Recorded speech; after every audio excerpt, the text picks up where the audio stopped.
10th के mathematics का quadratic equation part 20 है। ये हिसाब जो है इसका पहले हम थ्योरी बतलाते हैं। एक मोटर बोट जिसकी स्थिर जल में चाल 18 किलोमीटर प्रति घंटा है, इस हिसाब को यहीं रहने दो। एक थ्योरी को अच्छा से जानो, ये हिसाब अपने आप समझ में आ जाएगी। चलो बोर्ड पर सरसरी निगाह रखो। ये तुमको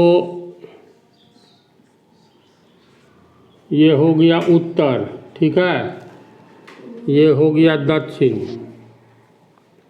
मान करके चलो आंधी आने पर, अगर आंधी आवे, एक आदमी दक्षिण से उत्तर की ओर जा रहा है साइकिल से, तो साइकिल से जा रहा है दक्षिण से उत्तर की ओर। अगर आंधी आती है 50 किलोमीटर प्रति घंटे की रफ्तार से, तो ऐसी हालत में, और साइकिल जा रहा है 20 किलोमीटर प्रति घंटा की रफ्तार से, तो अब तू लोग बोलो तो उत्तर की ओर, मतलब दक्षिण से उत्तर की ओर आंधी आ गई। दक्षिण से उत्तर की ओर आंधी जा रही है 50 किलोमीटर प्रति घंटा की रफ्तार से।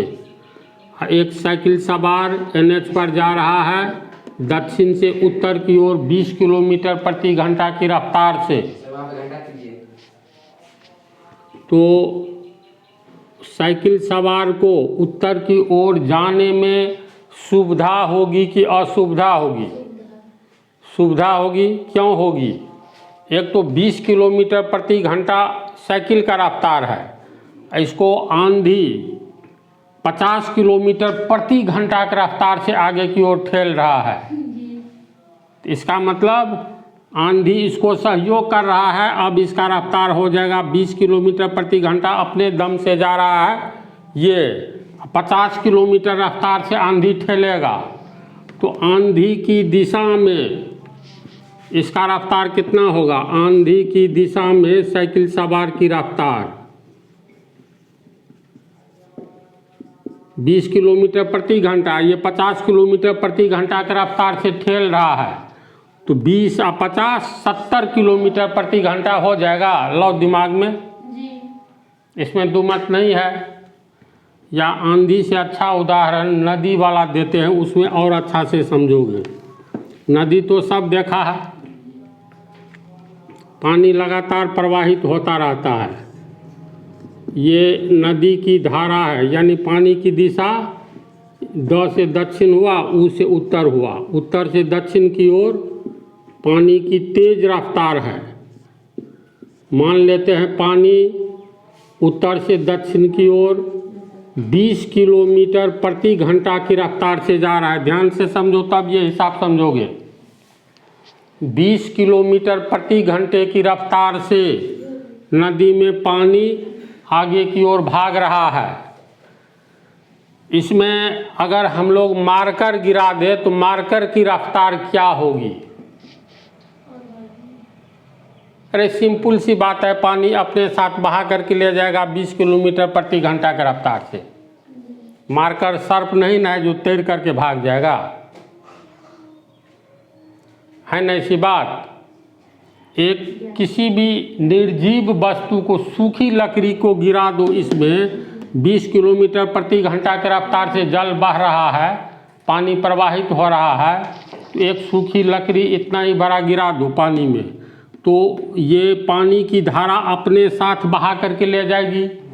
पानी की चाल कितना है? धारा की चाल 20 किलोमीटर प्रति घंटा, तो सूखी लकड़ी भी 20 किलोमीटर प्रति घंटा की रफ्तार से चलेगा, है इसी बात।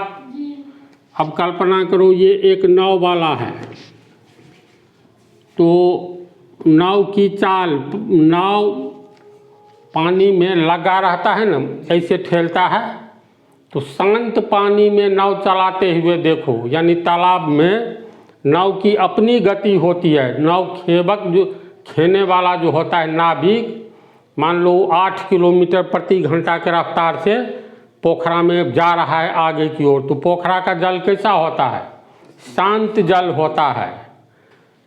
तो एक एक नाविक है, अब वो पोखरा में शांत जल में उसकी चाल कुछ होगी, लेकिन मतलब फिक्स होगी पोखरा में या किसी झील में भी पानी शांत ही होता है। तो झील हो या बड़ा तालाब हो, एक नाविक 8 किलोमीटर प्रति घंटा की नाव से, प्रति घंटा की रफ्तार से नाव खेता है शांत जल में। उसी नाविक को बोलो नदी में नाव खेने।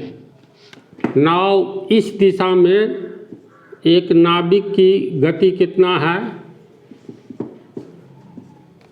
नाविक की चाल यानी नाव चलाने वाला नाविक 8 किलोमीटर प्रति घंटा इस शांत जल में,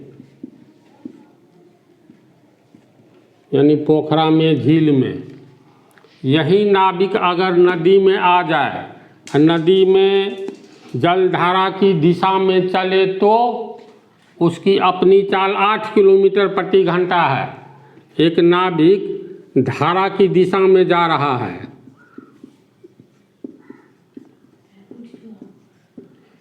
धारा की दिशा में जा रहा है, तो नाविक का अपना चाल है 8 किलोमीटर प्रति घंटा। ये पानी इसको 20 किलोमीटर प्रति घंटा की रफ्तार से आगे की ओर ठेल रहा है धारा की दिशा में। तो धारा की दिशा में नाविक की चाल कितना हो जाएगा, नाविक की अपनी चाल इसमें जुट जाएगा, धारा की चाल जुटेगा थोड़ा, मतलब वास्तव में जुटेगा। इसी दिशा में नाव जा रहा है, नाव 8 किलोमीटर प्रति घंटा की चाल से नाविक नाव खे रहा है, धारा 20 किलोमीटर प्रति घंटा है, तो धारा इसको अलगे 20 किलोमीटर प्रति घंटा से ठेलेगा, अपने बदौलती स्वयं जाएगा 8 किलोमीटर। तो नाविक की चाल धारा की दिशा में कितना हो जाएगा, नाव की चाल इसमें जुट जाएगा धारा की चाल। ऐसी बात होगी कि नहीं होगी, बोलो। फिर कल्पना करो, यहाँ बिंदु ए से धारा की दिशा में नाविक की चाल कितनी होगी, तो धारा की दिशा में नाव की चाल में जुट जाएगा धारा की चाल, सहयोग करेगा। फिर कल्पना करो, स्थानीय पर वही नाविक अब धारा के विपरीत दिशा में जा रहा है, तो विपरीत दिशा में 8 किलोमीटर प्रति घंटा है उसकी चाल, समझा।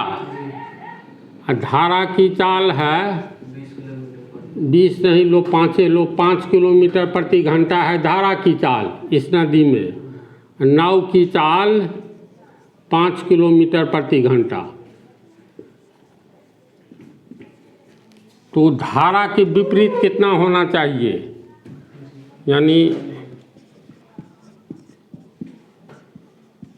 धारा के विपरीत चाल कितना होगा, तो जैसे पश्चिम से पूरब की ओर आंधी आ गई, पश्चिम से पूरब की ओर आंधी, अब पूरब से कोई आदमी पश्चिम की ओर जा रहा है, तो ये साइकिल सवार अपने बदौलत तो जा रहा है, लेकिन आंधी इसको ठेल रहा है, विरोध कर रहा है।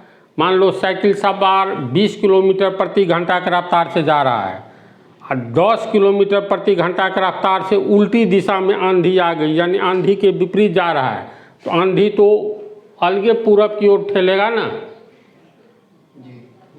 तो यहाँ पर नाव जो है धारा है तुमको दाईं ओर और नाव वाला बाईं ओर जाएगा, तो नाव की अपनी चाल है 5 किलोमीटर, 5 किलोमीटर प्रति घंटा। धारा का मान लो 3 किलोमीटर प्रति घंटा, तो 3 किलोमीटर प्रति घंटा देखो दक्षिण की ओर है और उत्तर की ओर जा रहा है, तो धारा तो विरोध करेगा ना, तो इसका चाल रहने देगा। जैसे ये नदी है, धारा के विपरीत में जाओगे तो धारा, पानी की धारा तुमको ठेलेगा अपनी दिशा में, तो नाव तो 5 किलोमीटर प्रति घंटा की रफ्तार से जा रहा है, लेकिन धारा 3 किलोमीटर 1 घंटा में इसको इधर की ओर ठेल देता है, तो 5 में से 3 घटाओ, 2 किलोमीटर प्रति घंटा न रहेगा चाल धारा के विपरीत।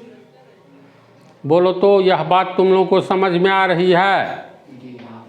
धारा की दिशा में नाविक की चाल को सहयोग मिलेगा, धारा की चाल ठेलेगा, तो धारा की चाल को जोड़ देंगे, और धारा के विपरीत, ये धारा है दाईं ओर, इसके विपरीत में नाव जाएगा तो विपरीत जाएगा 5 किलोमीटर प्रति घंटा, धारा इसको 3 किलोमीटर 1 घंटा में ठेल देगा, तो 5 में से 3 गया 2 किलोमीटर जाएगा।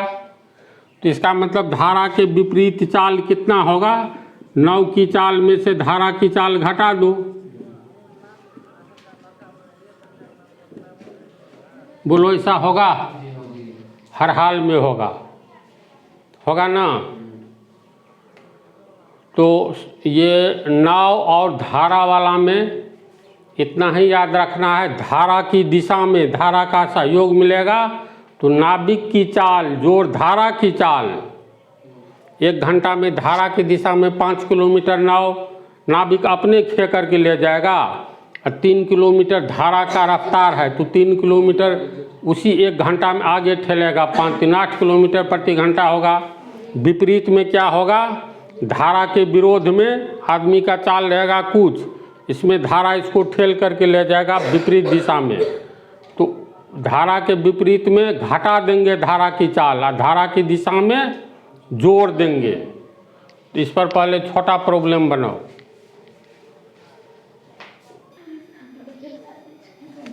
ये इसको थ्योरी को क्वेश्चन का रूप दे दिए हैं, किसी नदी में धारा के अनुकूल एवं प्रतिकूल नाविक की चाल ज्ञात करें। इसको समझ लो, समझा दिए हैं, लिखेंगे कैसे। जैसे मान लो ये नदी है, धारा की दिशा दाईं ओर है,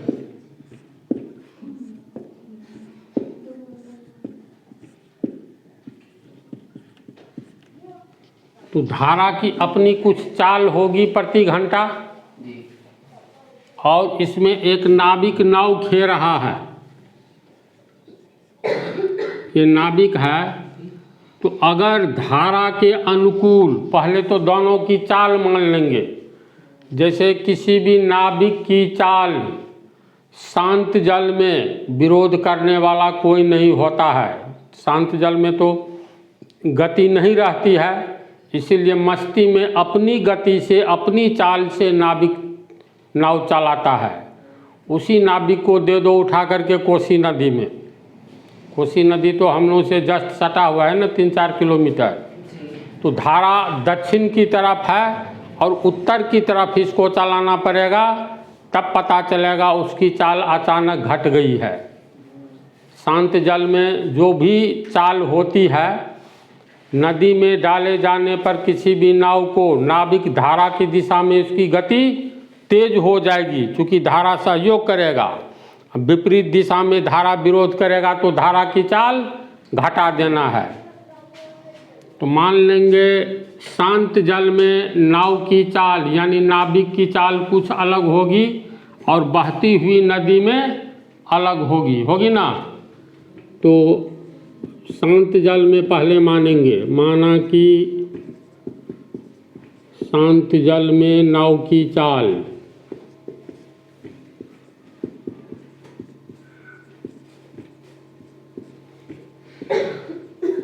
बराबर x किलोमीटर प्रति घंटा।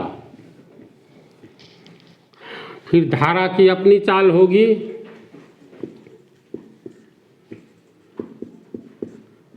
धारा की चाल मान लेंगे y किलोमीटर प्रति घंटा। तो धारा के अनुकूल नदी में नाव की चाल क्या होगी, तो धारा के अनुकूल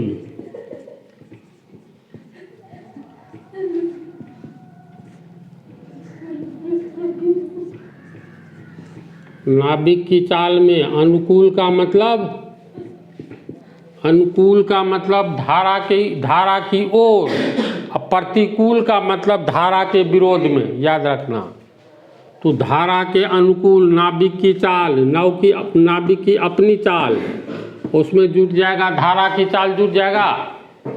तो धारा के अनुकूल नाविक की चाल बराबर नाव की चाल प्लस धारा की चाल। तो नाव की चाल कितना है? x किलोमीटर प्रति घंटा। धारा की चाल y किलोमीटर प्रति घंटा। किलोमीटर प्रति घंटा कॉमन ले लो, ये हो गया x प्लस वाई किलोमीटर प्रति घंटा। समझा? एक तरह से इसको फार्मूला मानो या वैसे ही याद रह जाएगा। धारा के अनुकूल नाविक की चाल, हमेशा नाव की चाल में धारा की चाल जुट जाएगी, क्योंकि जिस दिशा में नाव जा रहा है उसी दिशा में धारा बह रहा है, तो धारा नाव को ठेलेगा, इसीलिए सहयोग करेगा, तो दोनों की गति जुट जाएगी। फिर धारा के प्रतिकूल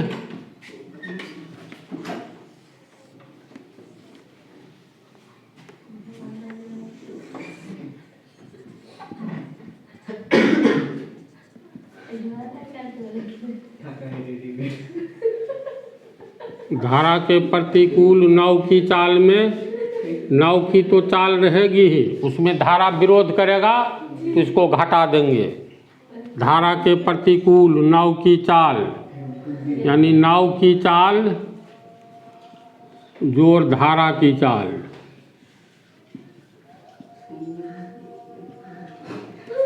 तो इसको याद रखना, एक टाइप से फार्मूला समझो या जो भी समझो, इस पर आधारित पहले हम 2-3 ठो हिसाब बतलाएंगे, इसके बाद कोर्स का चालू करेंगे ताकि तुम लोग को अच्छा से समझने में सहूलियत हो, दिक्कत नहीं हो।